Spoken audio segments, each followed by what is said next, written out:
Who's asleep amidst the trees? Bats all a swaying in the breeze.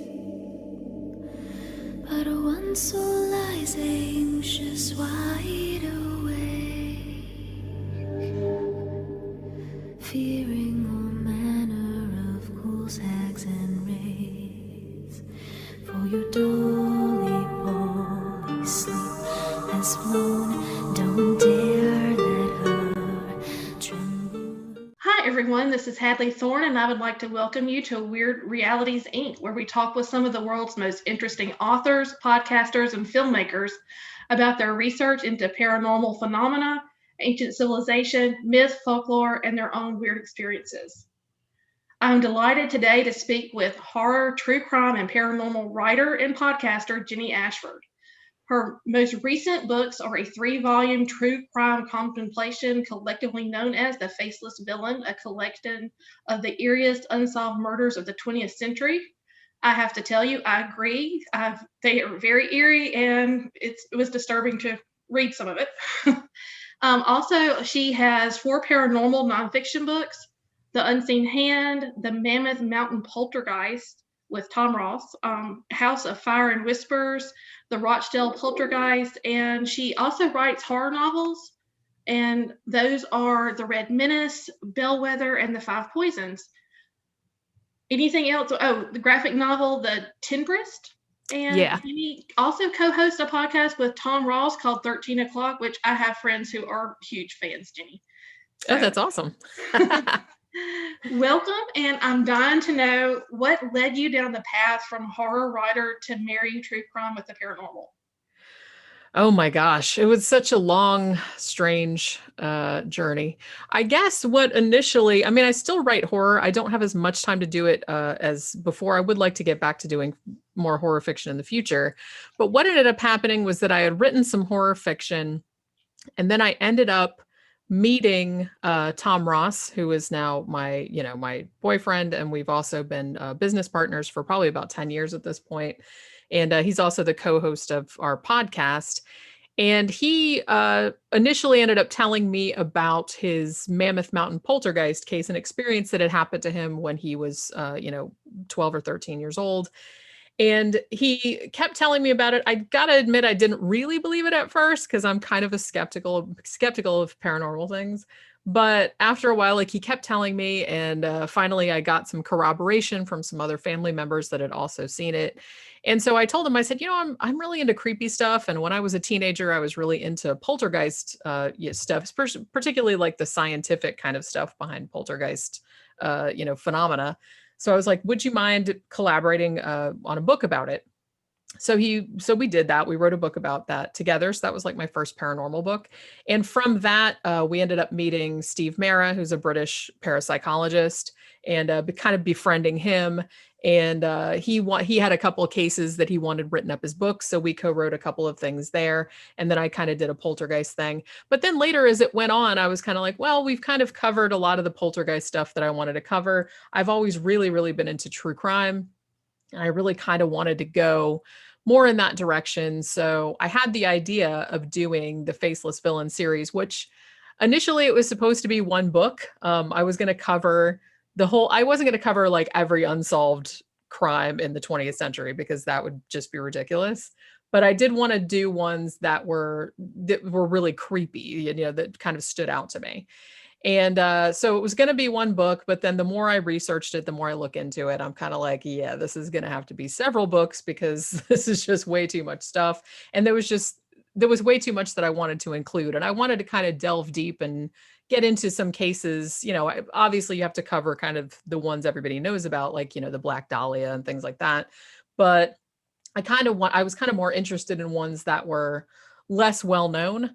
And, so I guess there was a few cases in there, that sort of had a little bit of an occult tinge to them, possibly, or that was kind of one of the, the theories about what had happened to the people. So, so that's kind of how that happened. Like I said, it's kind of, as I said, I'm kind of skeptical generally of paranormal stuff. So But I do enjoy that kind of thing. And I just come at it from like a scientific standpoint, but I do understand, particularly in the true crime, in some of these true crime cases, that there might be an occult, thing to it. Like the people that killed them might have occult beliefs, particularly Right, that are right. coming out in that way. Sure. Exactly. Yeah. And I think that most of the people that I come across in the paranormal community, I would say that I talk with, they tend to be, we want to believe, but we don't. So you have to prove it to us. Yeah, exactly. Exactly. And coming across the four cases that we talked about beforehand, the Charles Walton Witchcraft Murder, Bella in the Wych Elm, the St. Alban Street Massacre, and the murder of Jeanette De Palma, Yeah. those floored me. Coming from my personal belief system, it was just incredible to read this and some of the things that you brought up and discovered, and I can't wait to hear about each one of them. I just have so many questions. Yeah, these were four cases that I found particularly interesting too, whether or not, because as I said, all of these cases are unsolved. So whether or not that was exactly what happened or not, if there was an occult, kind of aspect to the murders, no one knows because they haven't been solved. But some of them, it sounds pretty plausible, gotta say.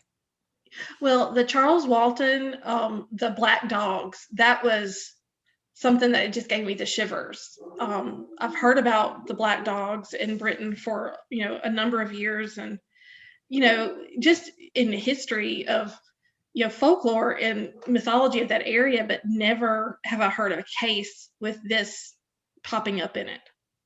Yeah, there's not really a lot of cases like this. I mean, I kind of feel like it happened not too long after the Bella and the Wych Elm murder, which may or may not have, had occult overtones. I kind of feel like maybe that was more espionage based, but this one, out of all the cases, I think this is the most likely one to have had, some kind of occult, motive to it. It just seems too specific, the way that he was killed.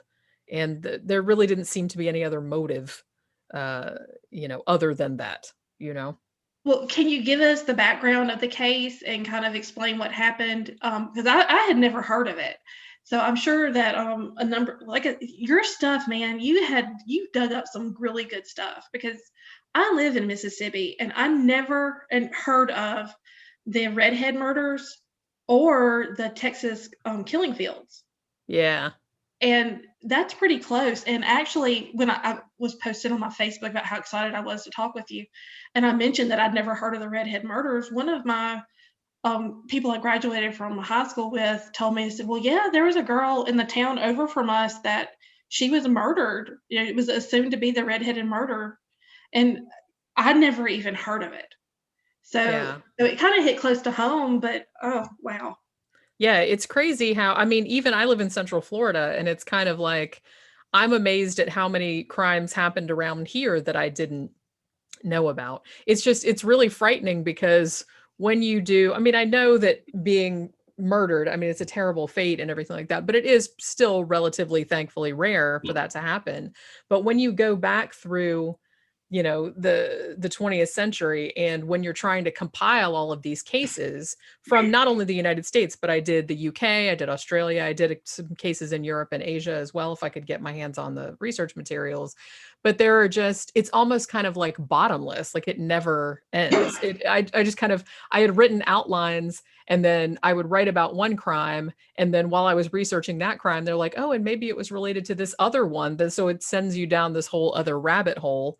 And it's just, there came a point where, I just had to stop. I was just kind of like, I can't, this book is going to be like 4,000 pages long if I don't trim some of this stuff out, because it's just, you just keep finding more and keep finding more. And it's almost like there's no bottom to them, which is a really kind of horrifying. And also how many serial killers there are, running around, or were running around back then, that people didn't even know who they were. And they've killed dozens of people and they're still unidentified, and that's been going on for forever. And it's just really, really scary to me to think that, Oh, definitely.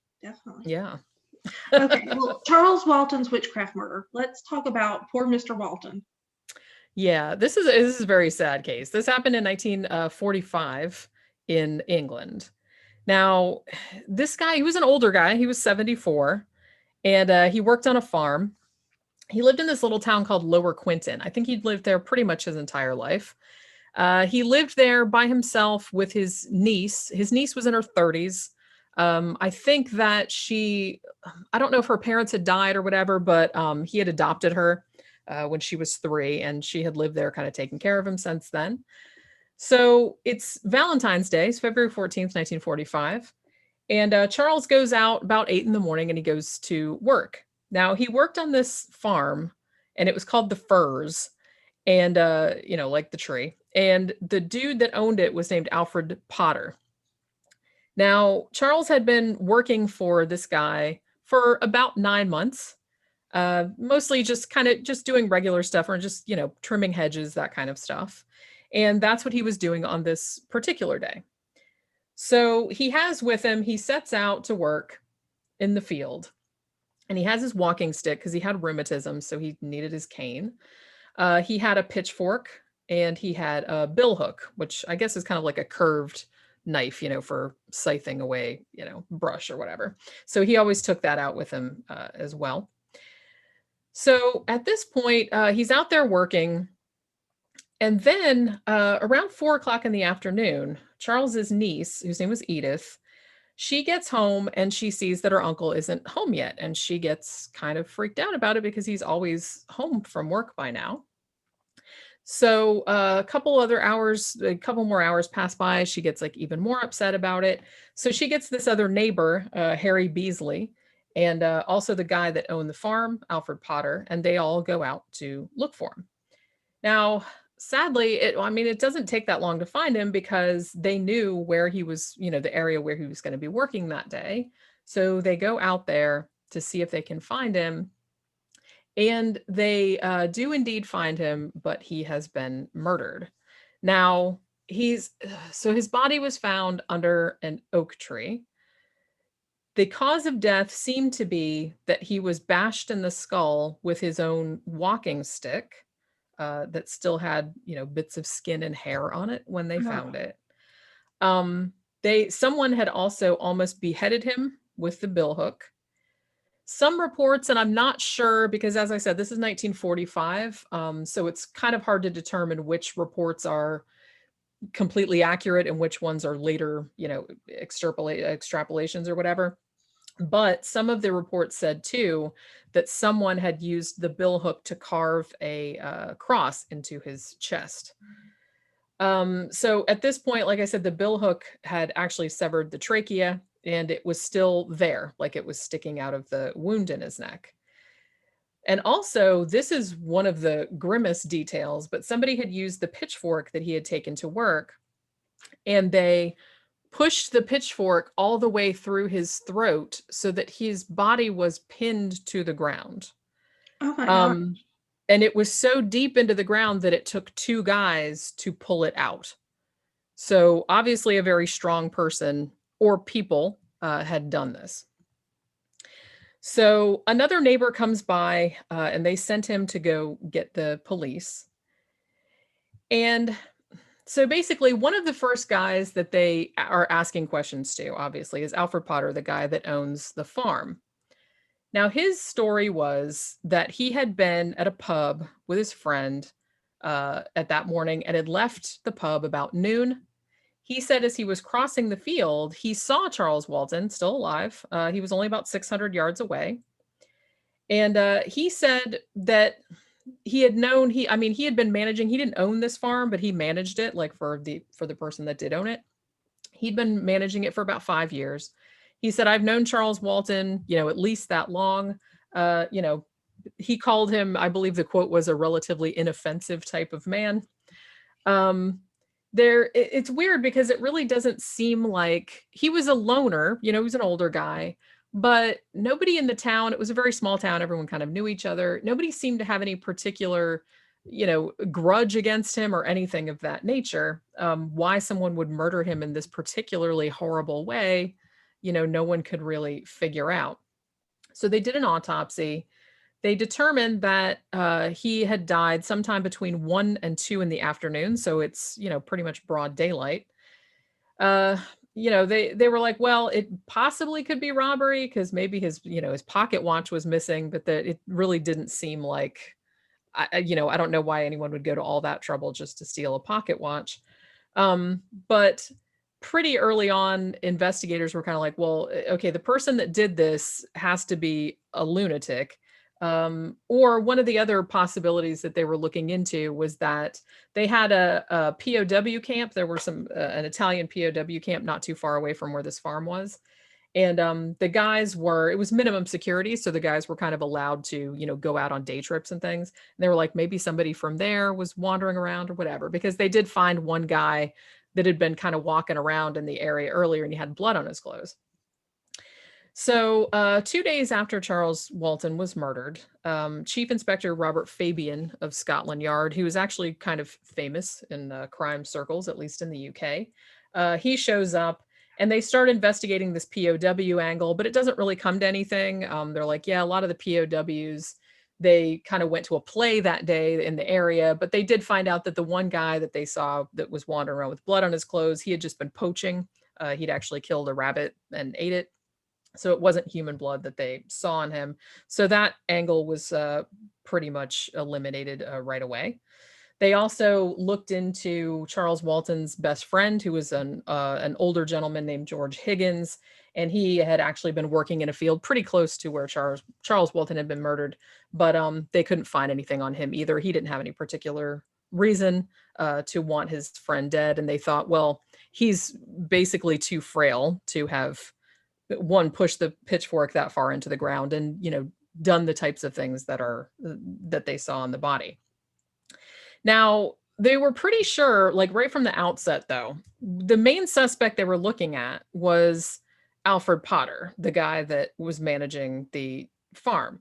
Even though it didn't seem like he had much of a motive to kill the guy, he did give a lot of weird, sort of inconsistent statements. He said at first, they interviewed him 3 days after the murder. And he said, yeah, I was at the pub until about noon.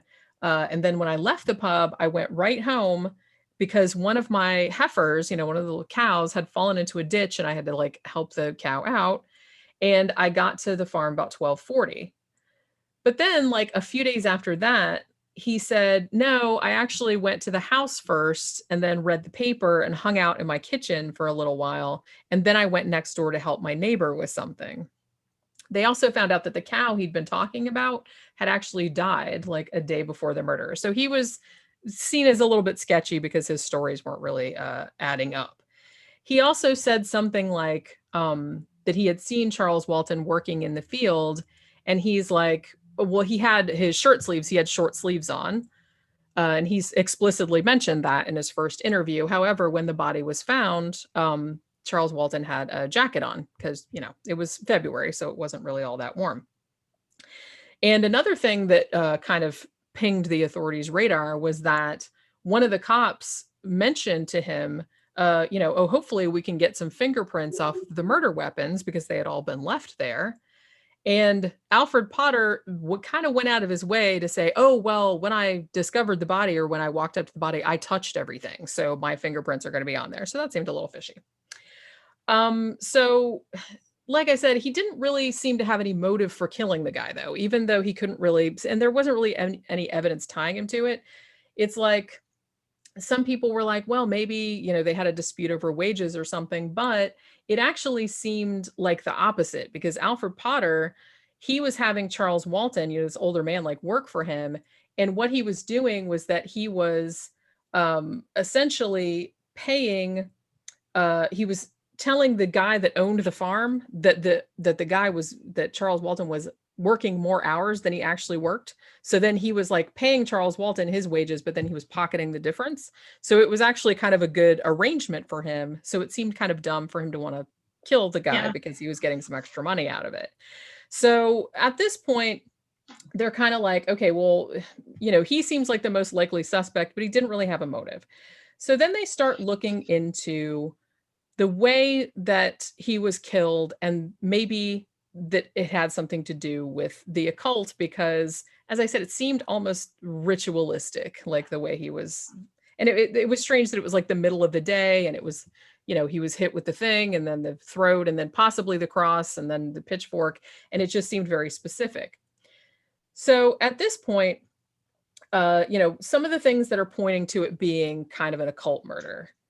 So the place that he was killed is a place called Meon Hill. Now, apparently this used to be the site of an Iron Age hill fort. And back in the day, supposedly, that it was kind of like a place where druids met or, there were witchcraft rituals or whatever. So around town, people started thinking maybe Charles Walton was sacrificed Wicker Man style to ensure a better harvest because, that was something that they would have done back in the old days. And maybe somebody got that idea in their head to do it nowadays, because indeed in the town, the harvest from the year before had been quite poor. So maybe somebody got that idea. Now, so some of the other things that are pointing to that. So they're like, okay, well, one, it took place on Valentine's Day, which on the old Julian calendar was Candlemas, or there's a Celtic festival. I think it's pronounced Imbolc, and that's kind of like a sacrifice day or whatever. February 14th of that year happened to be Ash Wednesday, which might have given it greater significance. So they find one of the detectives on the case. He showed the Scotland Yard, they had this book called Folklore, Old Customs and Superstitions in Shakespeareland, which is the county of Warwickshire, if you're not from England. And he highlighted a couple of things in there. Now, one of the things that he highlighted, there had been a murder back in 1875, and it was this woman named Anne Tennant. Now, she had been killed with a pitchfork by a dude named James Haywood, who thought she was a witch. Now, in real life, if you go back and look at the actual report of the murder, she was just stabbed with a pitchfork, like in the town center. He ran at her and stabbed her with a pitchfork, and then she later on died from the injuries. However, in the ensuing years between 1875 and 1945, folklore had grown up around this particular murder. And the folklore was that everyone knew that she had been pinned to the ground with a pitchfork and that someone had used a knife or a billhook to slash her throat and carve a cross in her chest. So it was very significant that somebody who, even though that wasn't what actually happened to her, the folklore surrounding it and everyone in this town would have known the legend of how she was killed. And it involved the same kind of thing that happened to Charles Walton. There was also another passage in there, and this other passage was about a little boy whose name was also Charles Walton, although they don't think it was the same guy. But it was just maybe a weird coincidence. But there was a little boy in this story named Charles Walton. In 1885, he had kept seeing this apparition of a black dog and a headless woman that portended the death of his sister. So wow. I guess in this part of England, I guess the phantom black dog thing, that's a very common portent of death. It's like a bad omen. And even the guy from Scotland Yard, Robert Fabian, I don't know if he was making this up or not, but he did say that while he was working on the case that he thought he saw a black dog lurking around Meon Hill, whether it was a real one or whatever. No one really knows. So as I said, Lower Quinton, the little town, their crops had been very poor the previous year. So they're speculating maybe somebody got it in their head. Hey, they knew this story about the witch and everything. And they're like, maybe we need to do a ritual sacrifice, put some blood into the ground, and maybe next year the crop will be better. There was also an interesting thing that kind of came out later, that Charles Walton, even though, as I said, he seemed like a pretty well-liked member of the community, or no one had any particular grudges against him or anything like that. But when they started asking around the other townsfolk, they said, well, there were some kind of stories about him that he knew, a lot about plants and about healing type of stuff. He had a reputation that he could get birds to eat out of his hands, that he could tame wild dogs just by talking to them.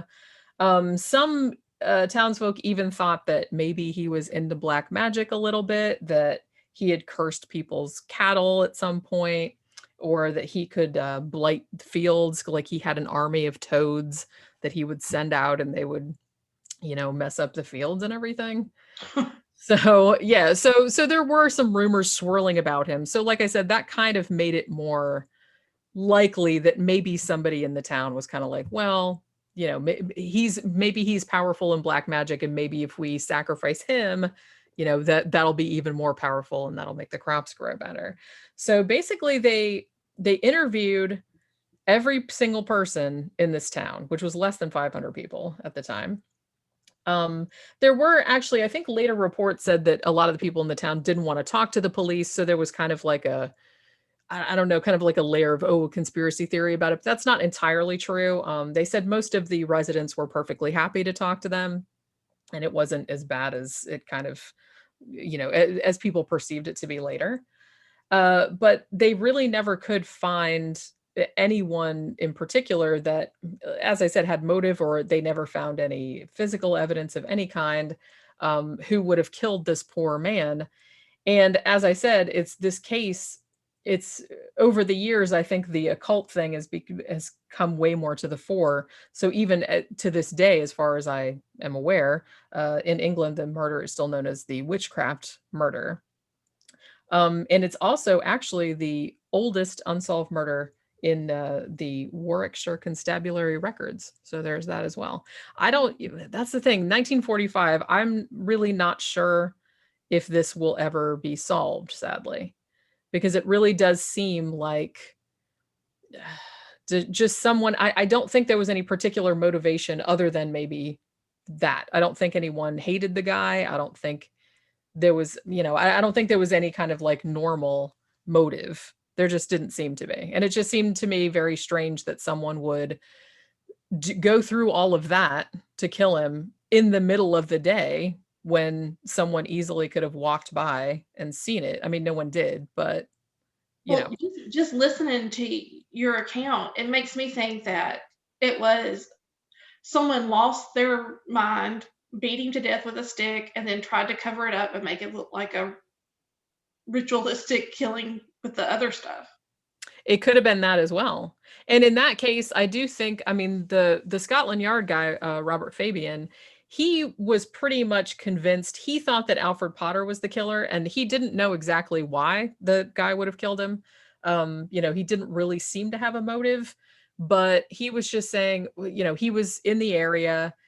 He gave some strange, inconsistent statements. So it is very possible that they just had an argument and he killed him, and then he just thought of that story and was like, oh, well, maybe I'll just make it look like this so they won't know it's me. Yeah. Which if he did do that, then I guess it worked, because he never got convicted of it.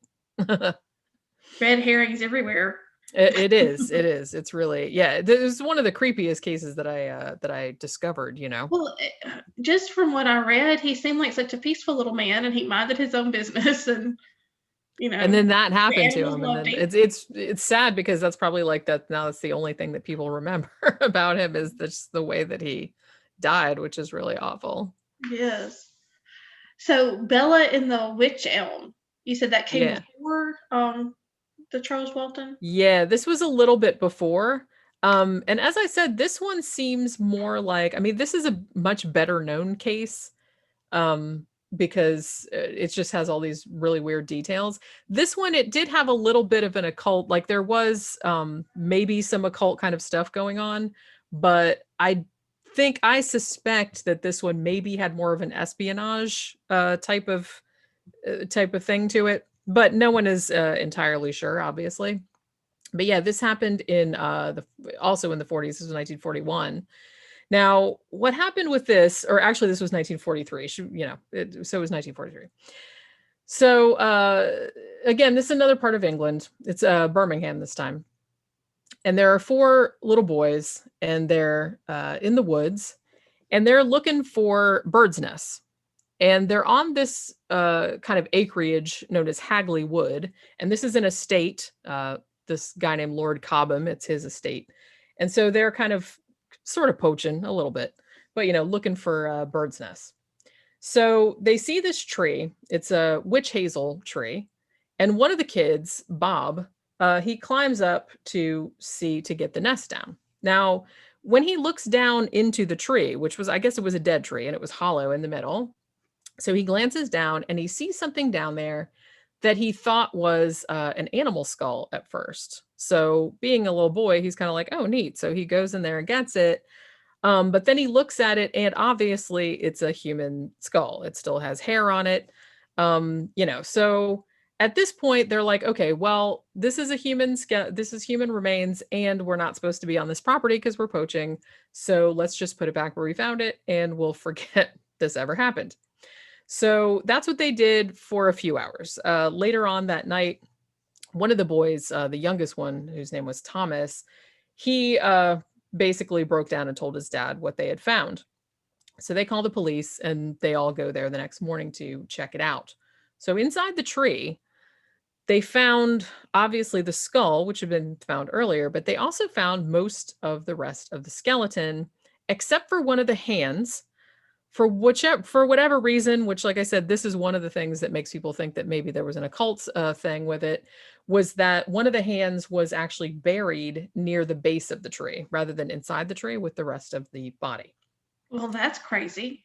That is pretty weird. I'm not really sure how that happened. I mean, it's possible that an animal could have done it, I guess, like when the body was still still had flesh on it. It's possible that an animal just could have said, hey, I'm taking the hand, and then buried it to come back later. I'm not really sure, but it was very strange that the hand was found separate from the rest of the body. So they found a bunch of other stuff in the tree as well. They found one crepe-soled shoe, some fragments of clothing, a bottle, a wedding ring, like a gold wedding ring. And they also found a scrap of fabric. It was taffeta, and that had been crammed into the mouth. So from that, they determined that she had probably been suffocated. So they determined that this is a woman, that she was probably between 35 and 40 years old, was quite small, probably only about 5 feet. They think that she had at least one child, possibly two. She had dark brown hair. Some of the hair was still attached to the skull. She had a very strange teeth, like very, the teeth were real crooked and kind of messed up. They determined, they're like, well, she must have been stuffed into the hollow of the tree when she was still, I mean, obviously before rigor mortis had set in, because it wasn't a lot of room in there. So whoever did this stuffed the fabric into her mouth and then stuffed her into the tree, like pretty much almost immediately. Now, so the investigators were like, okay, well, she has these crazy teeth, so that's good. Maybe we can identify her, from dental records. But they did a search of dental records and got nothing. So they thought perhaps this woman was not a local. She wasn't from there. There had been no missing persons reported that matched her description from that area. And some of the objects that they found, like the bottle and things like that, they thought that maybe they had come from Germany, so they figured she was maybe German or maybe Dutch. Now, because this was 1943, and, it's World War II was going on in Europe, and there was a lot of missing persons, there's a lot of deaths. So there's a kind of a lot of chaos going on at the time. So it was kind of difficult to determine who this woman was, where she had come from. Now, there was a lead that kind of came from, a guy that sort of lived in the area a couple years before, because they determined that this woman had probably been in this tree for a while, that it had been probably a year and a half or more, because, as I said, she was completely skeletonized, meaning that she had been murdered probably sometime in 1941 and had been in there all that time. Wow. So this guy comes forward. He had lived in this area in July of 1941. And he said, I was out with a friend one night and we heard a woman screaming while we were walking near Hagley Wood. We did report it at the time and they did find the police report. But the police came and I guess they didn't find anything going on. So nothing ever came of that. July of 1941, would have been around the time that she was murdered. I think the pathologist said it might have been October of 1941, but close enough. So yeah, so that turned up pretty much nothing. And then for a couple of years, it seemed like, they got some more leads, but they didn't really go anywhere. However, right before Christmas, 1944, something really creepy started happening. In Birmingham, on a wall along Upper Dean Street, somebody, they don't know who, had written a message in big white letters. I don't remember if it was paint or chalk or something like that. The message on the wall said, "Who put Bella down the witch elm? Hagley Wood." And over the next few weeks, more of this graffiti started turning up around the West Midlands, around this Birmingham area. They don't know if they were all written by the same person, but some of them said like it was variations of the same thing. Like one said Hagley Wood Bella, one said "Who put Luabella down the witch elm," just things like that. So they didn't know if the person writing this stuff like actually knew something about the crime, or if it was a prank, or if one person had written something just to be funny and then everyone else was just like picking up on it, sort of like a Kilroy was here type of thing, like they had back in the World War II. So at this point, because all of this graffiti started appearing, kind of interest in the case got renewed, because it had been a couple years at this point, and the leads had kind of been going nowhere. So the media starts talking about it again. So after this, this prostitute from Birmingham, she came forward and she said, well, there was a prostitute named Bella who worked along this stretch of road near Hagley Wood. And, I think she kind of disappeared right around 1941. So maybe you should check that out, which they did. They didn't find anything, having to do with that either. Again, as I mentioned before, the fact that the hand of the body was found separate, was found buried like next to the tree rather than in the tree. So a few people, particularly Margaret Murray, who's an anthropologist, she came forward and she said, well, it's possible that that Bella, whoever she was the victim of an occult ritual, and that they were trying to create a hand of glory, which is a magical thing you make out of a dead person's hand, and it's supposed to make you invisible when you go into other people's houses. They actually had a reference to it in the original Wicker Man movie, and I've seen other references to it as well. But yeah, it's supposed to make you invisible when you break into houses. So she thought maybe that had something to do with that. And as I said, it seemed like that didn't gain much traction at the time, but after Charles Walton was killed in 1945, then I think people went back and revisited that theory a little bit. But as far as I know, that might be the only thing that's kind of leaning toward that, but as I said, it's still unsolved, so they don't really know. Now, as I mentioned, I think there is more evidence to suggest that maybe this had something to do with espionage, because they think, this is one of the theories, that the woman that was found in the tree is maybe a Dutch woman whose name was Clarabella Dronkers, and she was supposedly involved in a Nazi spy ring. Now, the story was that maybe she had been strangled by this other Dutch spy who was named Van Ralt. And this story was coming from the wife of another dude that was supposedly there. There was a guy who supposedly saw the strangling, and his name was Jack Mossop. And he had supposedly helped Van Ralt cover up the murder by stuffing her into this tree in the middle of the woods, so they thought no one would find her, which they didn't for like a year and a half. So his wife Una later told police that he had told her that story. Now, there's another version of the story too, that they actually didn't kill her, but that she got really drunk one night when they were all hanging out together, and for whatever reason she passed out, and they thought it would be funny to stuff her in the tree so that she would wake up and be like, oh, maybe I should stop drinking because I got drunk and somebody stuffed me into a tree. So like I said, so there's two versions of that story, and I'm not sure which one of those is true, if either of them are. Now, some of the stuff about this, or about her maybe being a Nazi spy, There actually was a Nazi operative that they know of who was codenamed Clarabella, and she was known to have parachuted into the Midlands, that area in 1941. And there was also another Nazi spy that was executed in England in 1942 that had the same last name as her. So they're thinking maybe, husband, brother, whoever. Okay. So that kind of jibed as well. Now, there was also another kind of similar sort of theory where there was this guy, he was a Gestapo agent, and his name was Joseph Jacobs.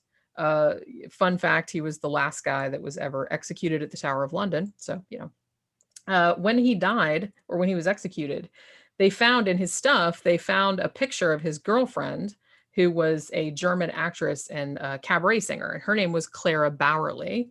And she had actually lived in Birmingham for quite a long time. She was also thought to maybe be a Nazi agent. And in this case, they probably think, yes, there was some kind of mission that went wrong. So another agent killed her or whatever. Now, interestingly, though, so for a long time, the Clara Bowerly thing was one of the main theories because they're like, after 1941, she was supposedly never seen or heard from again.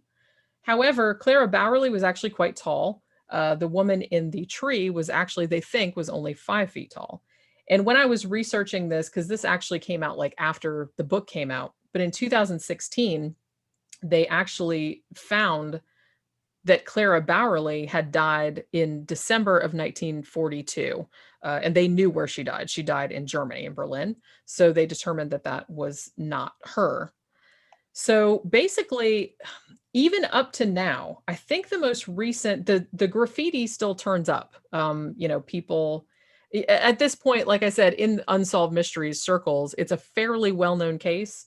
So I think maybe at this point, it's probably just people that are fascinated by true crime that are putting the graffiti up. I don't think it's anybody that has any knowledge about the case because they're probably all dead at this point. But the graffiti, who put Bella in the Wych Elm does still turn up from time to time. There was one in 1999 that somebody wrote on Witchbury Obelisk.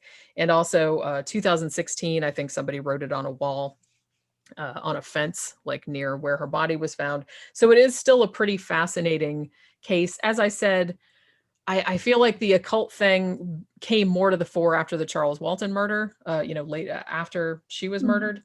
But I think this one may be more espionage. But honestly, it seems weird to me that the people, if it was a spy ring, say, I kind of feel like unless these were people that had lived in this area for a long time, because it was kind of a remote area of woods, it's like, why would you go to all the trouble to take this woman out into the woods, suffocate her, and then stuff her in a tree? It seems very labor intensive. Yeah. I feel like if it was, just a spy thing, it's like, oh, hey, she messed up her mission, or she was identified or whatever. I feel like they would probably just shoot her and just throw her in the water somewhere. It just seems like a very strange way to leave someone. 'Cause I just feel like that it seems a little unprofessional. It almost seems kind of like more, maybe ritualistic more than Yeah. espionage related. So many things. I mean, Yeah. there's so many different questions. I like the espionage tie in. Maybe it's all Yeah. Yeah. a little bit of it all.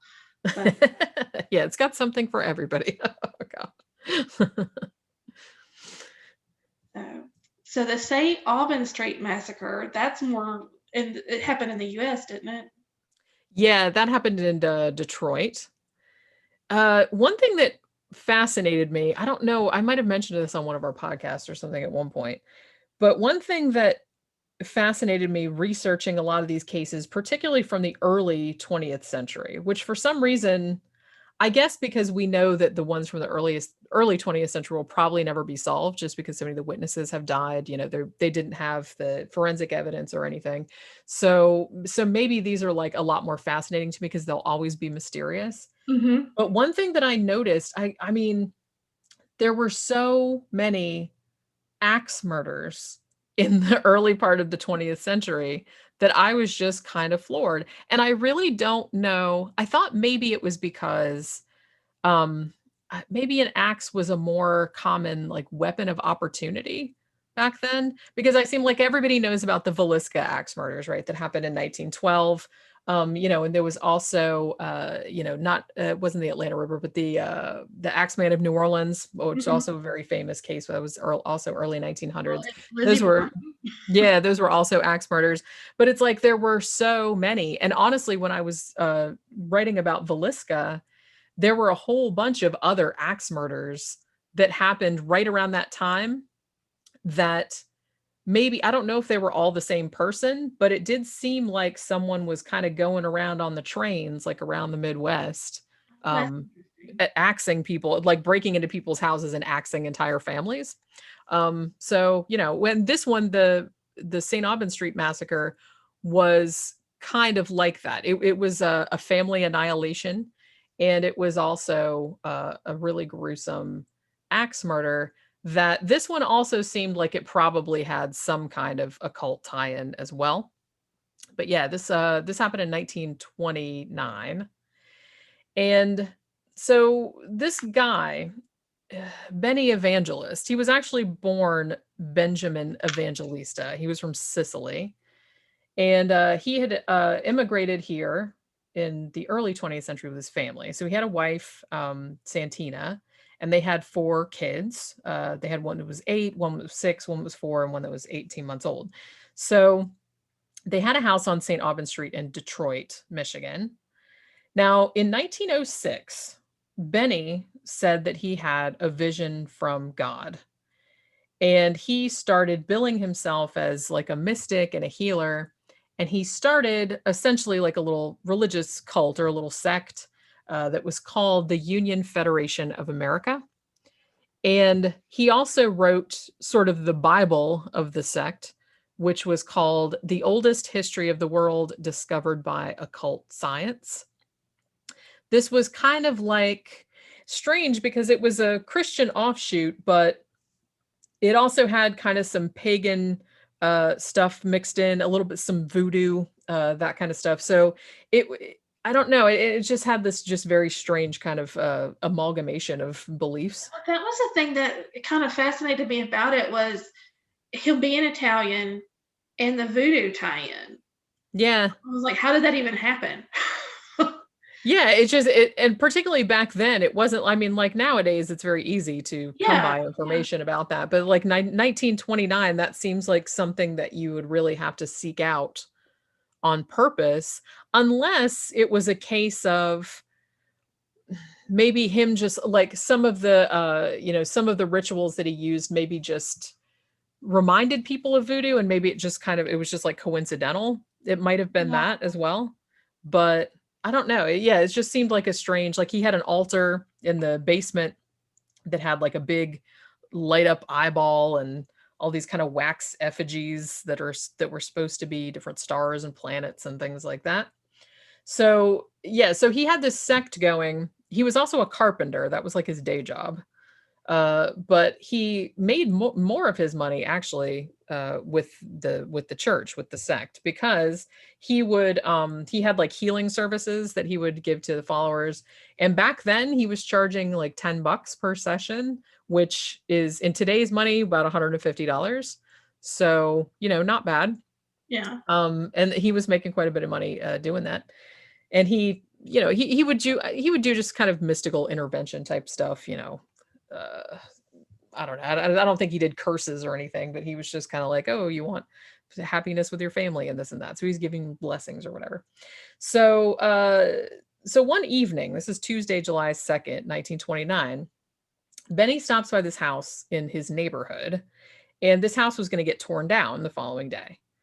So there's a guy there watching the property so nobody steals stuff, and he goes and talks to the watchman. He says, "Hey, I already arranged with whoever owns this house that I'm going to buy all the lumber from when you guys tear it down." So he's like, "I'm going to come with a crew in the morning and I'm going to pick all the wood up." So he's like, "And I'm going to bring the money with me to, when I to buy the wood." So then he goes back to his house on St. Aubin Street, and as far as anyone knows, that was the last time that he was seen alive. Now, next morning, weirdly, Benny doesn't show up at the demolition site, And the crew that he had hired to pick up the wood didn't show up either, which seemed a little strange. So this one guy who was a real estate agent, his name was Vincent Elias, and he had an appointment with Benny that Wednesday morning because Benny was going to buy some property. So they were supposed to have a meeting at his house. So Vincent comes to the house and goes in there and finds that the entire family has been murdered. Now, Benny was found sitting at his desk with his hands folded in his lap, and his head was sitting in a chair, like next to him. Somebody had crept up behind him, presumably while he was sitting at his desk, cut off his head with an axe, and very neatly put the head on a chair in the room. Now, in this same room, there were also the bodies of his wife and children. Santina, his wife, had also been almost decapitated, and all the other children had also been killed in their beds by an axe. And the baby had also been killed. The killer had bashed the baby's skull in with the axe as well. Now, the cops came and they found some bloody fingerprints on the front door latch of the house, but they couldn't find a match. And they kind of canvassed the neighborhood, but there weren't really any witnesses. No one had really seen anything. It seemed like it happened kind of in the middle of the night. Like it seemed like Benny had been awake still, obviously, because he was sitting at his desk, but the rest of the family were in their beds. So presumably they'd been asleep. So basically the first thing they were looking at was they found it very weird that the lumber crew that was supposed to turn up with Benny on the morning that they found him murdered, that they didn't show up. It's like, how did they know not to show up? How did they know that Benny wasn't going to be there? So then they kind of formulated a theory. Well, maybe, because they never did find the money that he was going to pay the crew either. They're like, maybe, one or more of the people on the crew were like, oh, well, we're just going to rob him and then we're just going to kill his whole family and then just skip town or whatever. So the investigators look into that angle, but sadly, whoever this crew was, whatever this company was that he had hired to pick up the wood, they could never figure out what company it was or who was on the crew or anything like that. So that kind of went nowhere. Now, there's a lot of speculation too that maybe somebody that was one of his followers or maybe a rival cult leader could have been responsible for the murder as well, because in Detroit, right around this time period, right between 1929 and 1931, matter of fact, there were a bunch of murders that were seemingly related to occult activity or, other cults operating in the area. About 2 months after the Evangelista family was murdered, there was a woman named Rose Veres who was known as the Witch of Delray. And she got arrested because they thought that she was a serial killer. They thought that she murdered 10 men who boarded in her house, because what she would do, she would have men board in the house. She would take out a life insurance policy on them against their, without them knowing. And then they would turn up dead or missing. Now, she did get arrested and put on trial, but the police found that it was really, really hard to convict her because all of her neighbors thought that she knew black magic and they were terrified of her. So they would not, they wouldn't give any statement against her. They'd just be like, we know nothing, we saw nothing. She did get convicted, however, but she got exonerated only a couple years later. So basically, and as I said, there was another murder too, and I can't remember what the victim's name was offhand, but there was another murder that was kind of like cult related too, because it's weird because in the area, there seemed like there was a lot of rival cults, you know what I mean? And so it's kind of speculated too, if robbery wasn't the motive, then the most likely motive would be that another cult leader thought that Benny was encroaching on his turf or what have you, and decided that he was going to take the entire family out in pretty much the most disgusting, gruesome way possible, and did that. And as I said, this happened in 1929. So, and I feel like this is, even though, Axe Made of New Orleans and Villisca and stuff, I feel like that's those are really well-known axe murders. This one, I'm just amazed that I had not heard of it before I started, researching the book. Cause I'm like, that's pretty messed up. Like cutting off a dude's head while he's sitting at a desk and then leaving the head there in a chair, like next to him. That's kind of messed up. I don't understand how no one made a noise to wake anybody up. That's another thing too. It's like, that was another thing that bothered me. It's that it must have happened very, very quickly, because as far as I could determine, Benny, his wife, and the baby were all in the same room. Now they had 3 other daughters, but they were in a bedroom like across the hall. It just, I don't know. And this was another thing that struck me when I was, about the Villisca axe murders too, is that how can somebody break into a house, and just axe people to death and not like, and nobody wakes up? You know what I mean? I mean, it's just there that had to be more than one person. I mean, you would think, because it just seemed, and they know that, and in the Villisca case, I know that they know that none of the people woke up except for one girl, because everybody was just in sleeping positions. You know what I mean? Nobody had moved. So whoever it was had just come in and, just whacked everybody in the head. And I guess nobody, I don't know. It's just, that's really crazy to me. And I think the same thing happened in the Axeman in New Orleans, cases too. And the interesting thing about that case too, is even though that's a lot more famous, a lot of the Axeman's victims lived, which that blew my mind. I didn't realize that you could be bashed in the head with an axe and survive, and still be relatively okay. But a lot of his victims actually he did kill some of them, but a lot of them did live, which I don't know, that just, for some reason, that detail just always fascinated me, because I would have thought that it would have been immediately fatal, but I guess not. I guess it depends on where you hit, right?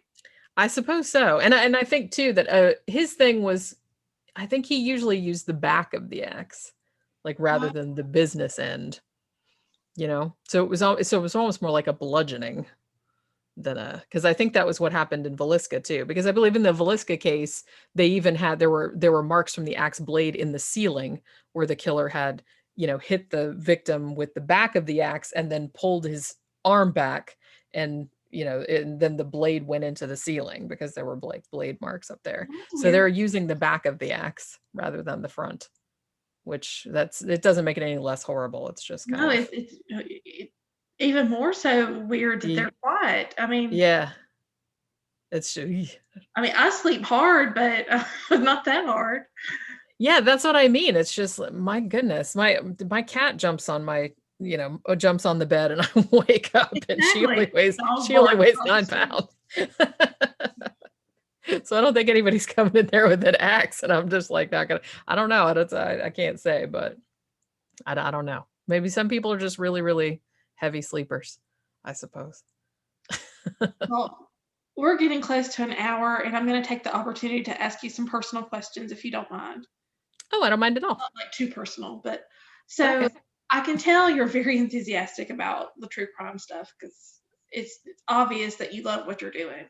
And I just want to take, and I guess a question here would be, how do you use this to fuel your horror fiction writing? It's interesting because I don't know if I've ever, I'm trying to think back to all of the horror fiction that I've written. It's strange because I feel like I don't use actual crimes to inspire anything in my horror fiction, but I do use a lot of nonfiction, but it's not usually nonfiction about crime, if that makes any sense. It does.